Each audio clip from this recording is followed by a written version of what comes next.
So when you go to a yoga studio, the focus there is to move your body around, to practice asana, and to include your breath with your movement. But there's not a whole lot of time to dive into the philosophy of yoga. Now, I teach Yin Yoga, so in each pose we hold each pose for 3 to 5 minutes.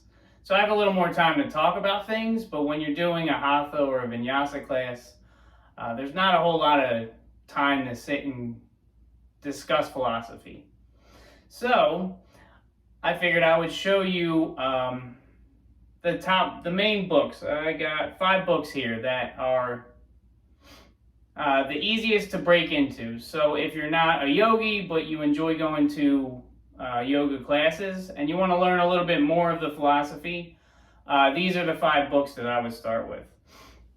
So I will have a link of each one of these in my description. So if one of these books tickle your fancy, you can just go click on the link and it'll take you right to Amazon. So let's start with the first one. This is the Yoga Sutras of Patanjali. So this book is basically the 101 of yoga. He goes through and explains the philosophy of yoga. He explains why you practice yoga. He also explains how you're supposed to practice yoga. He doesn't get too deep into, he doesn't explain where you put your body in each pose. He more or less is talking about the philosophy of yoga, why we do it. And then he explains some of the terms that you might hear in class. He explains what prana is. He talks about the gunas. He explains the 8 limbs of yoga. He goes through all of them. So this is a good way to sort of get used to the different terminology and understand what it is that we're doing when we practice yoga. Some of the words will be in Sanskrit, like the gunas and prana, sattva. Those kind of words are going to show up in the book, but there's a nice index on the back that'll take you to the page. And then if there's anything that you can't really figure out, you can always just Google it. But it's great because it's a series of sutras, which is essentially, I would say, they're short sentences that are describing something. So if you can see, they have the Sanskrit, and then they have the translation underneath, and then the description of what it is that sutra's speaking about. So even if you read the sentence and it doesn't make sense to you, there's a nice description in the bottom here. So like number 2, the second sutra is Yoga's Chitta Vritti Nirodha, which means yoga is a cessation of the fluctuations of the mind. So it's in Sanskrit, then they have it translated in English, then they have a description on the bottom of each sutra in order to explain a little bit more so you have a better understanding of it. So again, that's the Yoga Sutras of Patanjali. There's several different copies, but I like the one that's translated by Sri Swami Satchitananda. The next one is the Bhagavad Gita. And if you're going to pick any book to read, I would pick the Bhagavad Gita. It's been around for years, and it is a very inspirational book. So I'll give you a short summary. Basically, there's a warrior, and the warrior is, he's at a battlefield getting ready to battle his cousins and uncles because they double-crossed him and his brothers. So he says, I want to go and check out my enemies. I want to see the eyes. So he says, let's go down into the middle of the battlefield. He goes down there, and then he realizes that all the people he's fighting are familiar faces. So he gets upset, and he says, I will no longer fight. Once he does that, Krishna, which is an avatar in yoga, he reveals himself, and he starts to explain to the warrior that it's your duty to fight. You're a warrior. You're the most skilled warrior in the world. And you're fighting in the fight of good versus evil. You're on the side of good. So you should fight because it's part of your dharma, which dharma means like your job or what you were put on this earth to do. So then they basically have a conversation. So the Bhagavad Gita is essentially the conversation between Arjuna and Krishna. Again, it's filled with a lot of philosophy. This is a little easier to relate to this because Krishna provides plenty of examples of a person living the proper way and a person living the improper way, and why you should move towards the proper way. So again, there is, I probably read 4 different translations of the Bhagavad Gita. This one it's not actually my favorite. I like the one by, I believe it's Richard Mitchell. But this one is translated by Barbara Stoller Miller. It's good because it's a nice small size, so you can carry it with you wherever you need to go. And it's not really thick reading. It's, the light's kind of taking it. But it's really little verses. So only half of the page is basically filled on each page. So this is a great one. This one will help. It actually, for me, this inspires me. Every time I read it, I come out with something new, a new way of looking at the world. The Bhagavad Gita, pick number 2. Then we have the Ramayana. So this one is, so if you've already done the Bhagavad Gita and the Yoga Sutras, you're looking to go into a little deeper of the Hindu stories. The Ramayana is a very famous story. It's a famous epic, I guess I should call it, because it's a very thick book. Very thick. There's a lot of detail in the way that it's written, because it was written actually as a poem. So the Ramayana and the Bhagavad Gita actually belong to the same series of poems called the Mahabharata. The Ramayana is specifically a sort of like a love story between Rama and Sati. Basically, what happens is a demon comes and takes Sati, and then the story is of them, of their journey to try to recapture the princess. As I say that, it sounds pretty familiar to a lot of fairy tales that we grew up reading and listening to. But again, it has a lot of detail. They talk a lot about prostrating themselves, which means when somebody of honor comes into your village or came into your dwelling, it was customary to kneel down and touch people's feet as a sign of respect. I thought that was really cool because they make a point to mention every time that they do it in the book. And what it does is it makes you feel like they have a lot of respect for those people. Other than that, I don't want to give up too much of the story, but I really suggest this one. You're gonna need a lot of time to go through all this stuff, but it's very interesting the whole way through, and I like it. It's very entertaining. So the Ramayana, this was written by Ramesh Menon. So I'll leave a link for that one. So after those 3, that kind of gets you the 101 of yoga philosophy.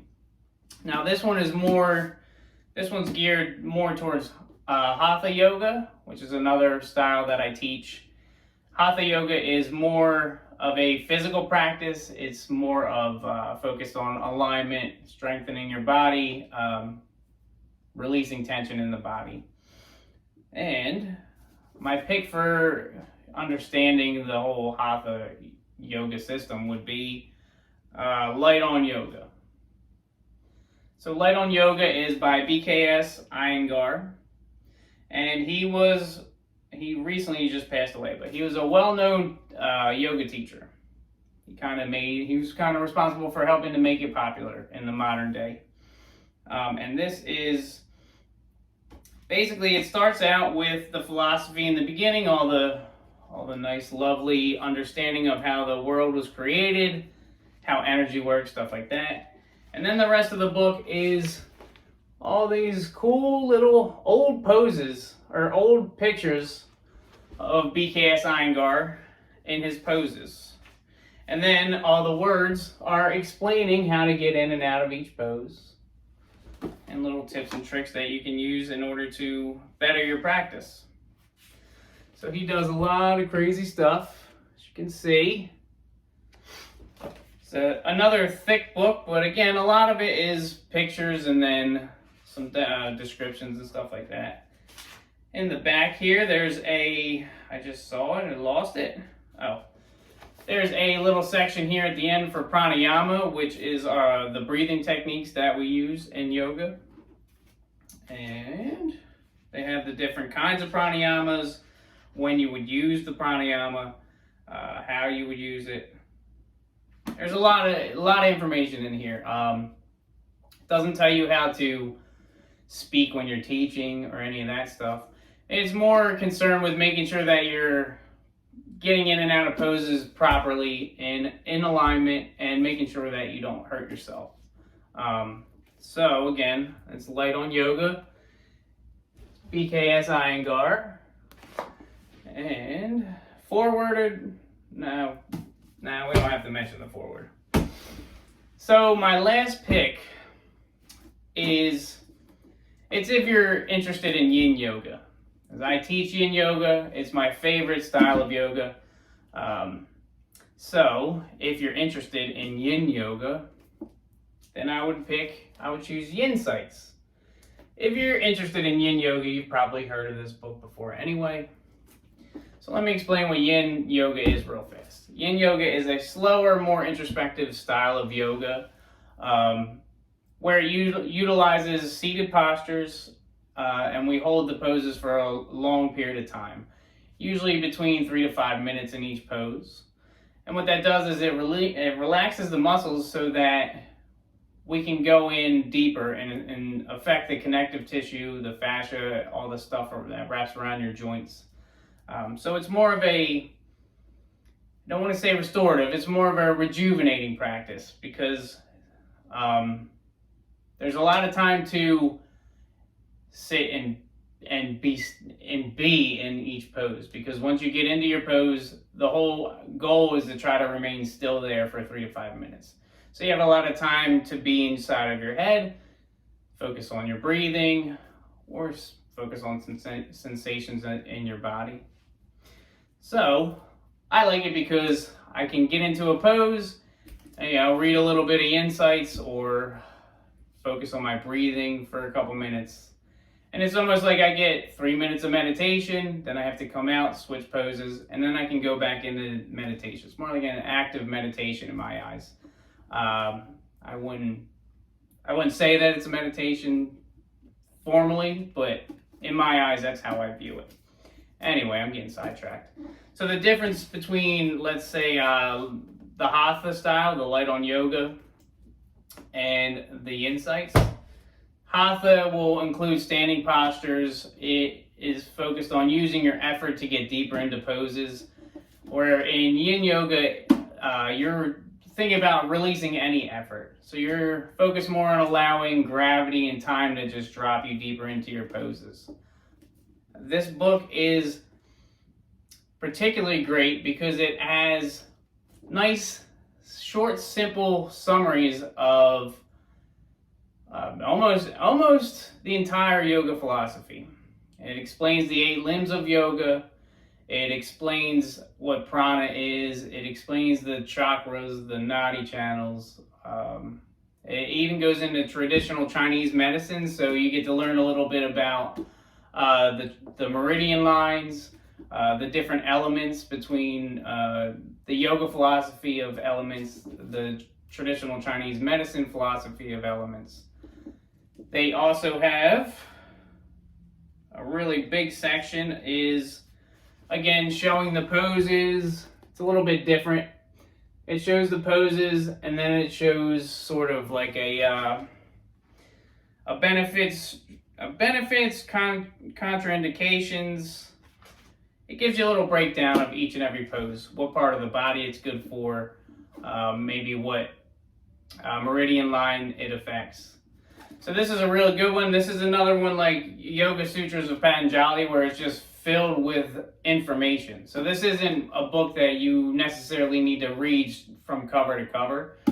This can be more as a reference. You can go, you know what is a Zhang organ? All right, it's right here. Zhang organs are the solid organs in your body. They store energy and fluids. All right, great. And then you can, move on about your day. So, again, this is my personal favorite. But if you are just new to yoga in general, I would stick to the first three. The first two. Ramayana, you don't really need to do. So I would stick to the Yoga Sutras of Patanjali, because that'll get you a basic overview of how the philosophy of yoga works. And then the Bhagavad Gita to bring in a little bit of inspiration. So I will leave the links in my video description. And I hope that this video helps you out. I hope if you do read those books that they help you out. They give you some inspiration. They help to give you some understanding with yoga and also with yourself. So if you have any comments or questions, you can feel free to leave them down below. And I'll see you in the next video.